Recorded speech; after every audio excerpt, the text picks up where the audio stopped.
Hello students, how are you? I hope you all are fine. Welcome to our Sate group of online education in first standard class.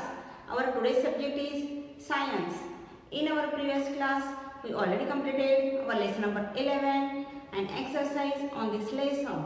And today we are going to start our new lesson number 12. Okay students, let's see.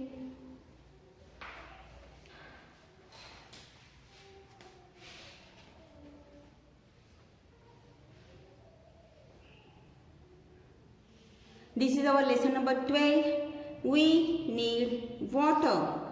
We need water म्हणजे आपल्याला पाण्याची आवश्यकता आहे. Need म्हणजे गरज. Okay, आपल्याला पाण्याची आवश्यकता कशासाठी असते? For what purpose we need water? Okay students, so let's see in this lesson. Students, do you know our main needs? आपल्या मूलभूत गरजा काय आहेत त्या तुम्हाला माहीत आहेत का? आवर मेन नीड्स आर, यस, कुणाला माहीत आहे?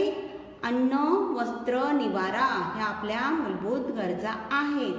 अन्न, वस्त्र आणि निवारा म्हणजेच food, cloth and shelter are our main needs. त्याचबरोबर आपल्याला पाण्याचीही तितकीच आवश्यकता असते. Water is also most important for our life. Okay, आपल्याला जगण्यासाठी पाण्याचीही तितकीच आवश्यकता असते किंवा पाणीही आपल्या जगण्यासाठी तितकेच महत्त्वाचे आहे. Okay, water is essential for us. Water is essential for us म्हणजे फार गरजेचे आहे. We use water for different activities in our daily life. We use water for different activities in our daily life. आपण आपल्या रोजच्या जीवनामध्ये पाण्याचा उपयोग अनेक गोष्टींसाठी करत असतो. Look at the pictures given below and write the uses of water. Choose the words from the help box given below.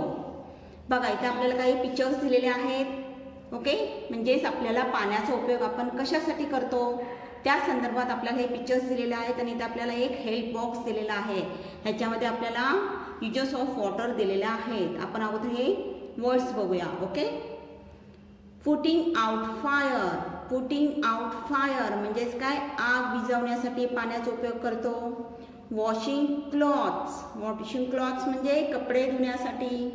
Than cooking. Cooking म्हणजे जेवण तयार करण्यासाठी. Then drinking. ड्रिंकिंग म्हणजे पिणे. पिण्यासाठी आपण पाणी वापरतो. Then cleaning utensils. Cleaning utensils म्हणजे भांडी स्वच्छ करण्यासाठी, भांडे धुण्यासाठी पाणी वापरतो. And bathing. बाथिंग म्हणजे आंघोळीसाठी. आपण आपल्या रोजच्या दैनंदिन जीवनामध्ये ह्या सगळ्या गोष्टींसाठी पाण्याचा उपयोग करतो. ओके, आता इथे आपल्याला हेल्प बॉक्समध्ये वर्ड्स दिलेले आहेत. ओके, आता इथे आपल्याला पिक्चर्स बघायचे आणि त्या पिक्चर्ससाठी योग्य असा यूज करायचा आहे आणि ते लिहायचा आहे. Okay, so first picture is, look at this picture. Which is this picture? What this boy is doing here? Look here. Yes, he is drinking water, isn't it? He is drinking water. So this picture is drinking. Okay, तो काय करतो मुलगा? पाणी पितो म्हणजे पाण्याचा उपयोग तो पिण्यासाठी करतो. So right here drinking, DRINKING. Right this word in number 1. Yes, look at this another picture. Second picture is, which is this picture? This lady is what doing here? She is cooking. Okay, ती काय करते बघा? She is cooking food. So right here cooking. COO हे बघा इथे आहे. COOKING. Right here cooking. Yes, look here another picture number 3. Number 3 ला कोणतं पिक्चर आहे बघा? What this boy is doing? He is bathing. आहे ना, तो आंघोळ करतोय ना. तो पाण्याचा उपयोग कशासाठी करतोय बघा? बाथ घेण्यासाठी. So right here bathing. Look here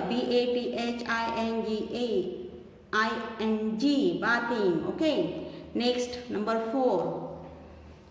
Yes, look at this lady. What she is doing here? She is washing cloth. This is washing machine. He washing machine आहे आणि लेडी काय करते?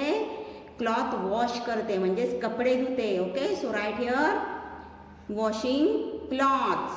Washing clothes. WASHING and CLOTHES. Cloths. Okay, right here washing cloth. Yes, look here. Next picture is number 5. What she is doing here? She is also cleaning utensils. Utensils म्हणजे काय? भांडी.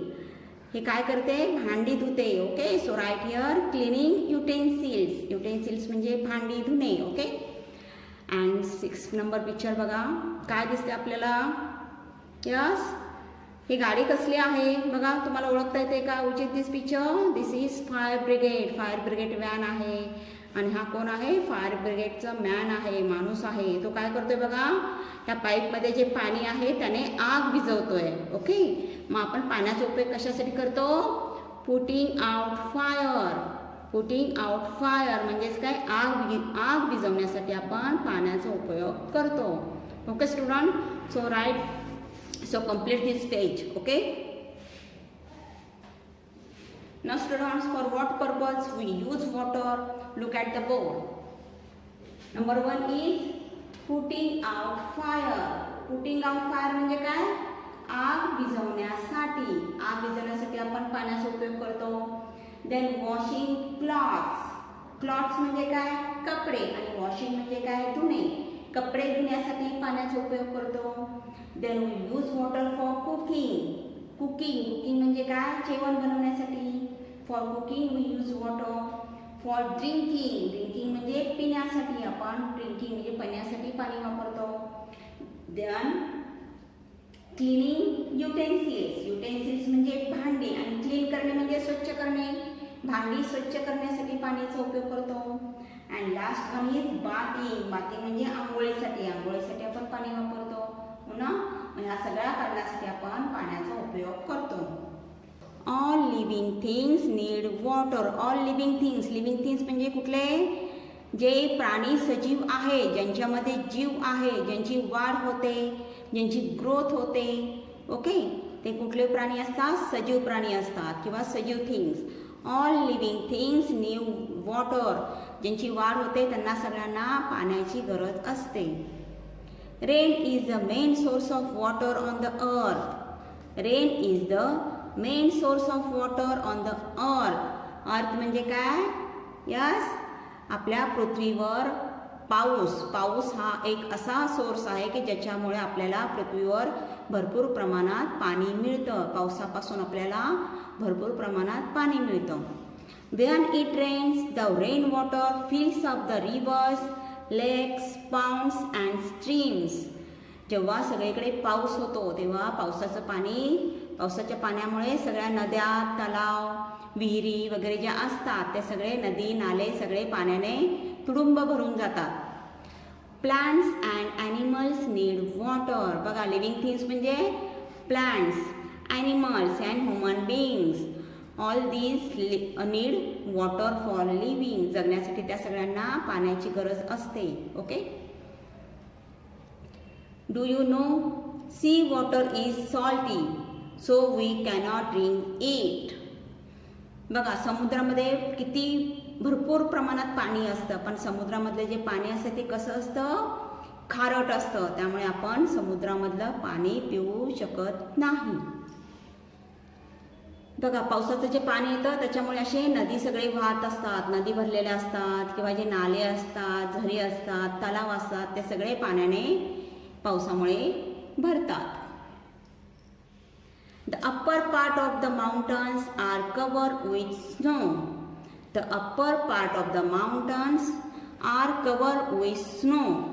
And during summer, the snow on the mountains melt and changes into water. बघा, upper part of the mountains, these are mountains. Okay, mountains म्हणजेच पर्वत. पर्वतावरती थंडीमध्ये किंवा हिवाळ्यामध्ये काय होतं? सगळीकडे स्नो म्हणजे बर्फ साठलेला असतो. आणि जेव्हा उन्हाळा सुरू होतो तेव्हा काय होतं, ते बर्फाचं रूपांतर पाण्यामध्ये होतं आणि पर्वतावरचे सगळा जो बर्फ असतो तो पाण्याच्या रूपामध्ये असा नदीमध्ये येऊन मिसळतो. नदी, नाले, ओढे यांना हे जे पर्वतावरचा जो बर्फ असतो तो मेल्ट होतो, त्याचं रूपांतर पाण्यात होतं आणि नदीमध्ये त्याचं रूपांतर होतं. Okay, the upper part of the mountains are cover with snow. During summer the snow on the mountains melts and changes in to water. बघा, जो स्नो असतो, बर्फ असतो तो मेल्ट होतो उन्हामुळे आणि त्याचं रूपांतर कशात होतं, वॉटर म्हणजे पाण्यामध्ये होतं. This water comes down in the form of streams and rivers. अशा प्रकारे त्याचं रूपांतर पाण्यामध्ये होतं आणि ते त्याचं रूपांतर कशात होतं, स्ट्रीम्स अँड रिव्हर्स, नदी नाले भरून जातात. Okay students, I hope you understood this. We will stop here. We will meet again in our next class. Till then, stay home, stay safe. Bye students.